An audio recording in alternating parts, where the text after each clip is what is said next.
So that's Sports TV, where again with a fan now. They say no, he only came for the second half, unfortunately, but based on the second half, you can tell me why you see it from the Reggae Boys. First of all, we need a new pitch. That's first of all. And there are a few standouts. Ravel Morrison, he was pretty good. Yeah, and I think the players sometimes are too selfish, are being selfish, and not passing the ball properly. There are persons ahead of them, and they rather turn back and lose the ball when the ball could have been advanced.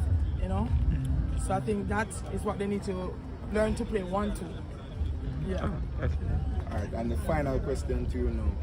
Will you be here supporting the Reggae Boys on Tuesday against Mexico? Of course, as long as big boys are Shamar and Nicholson on the field. Yeah. One big bowser, Shamar and Nicholson. You heard that, people.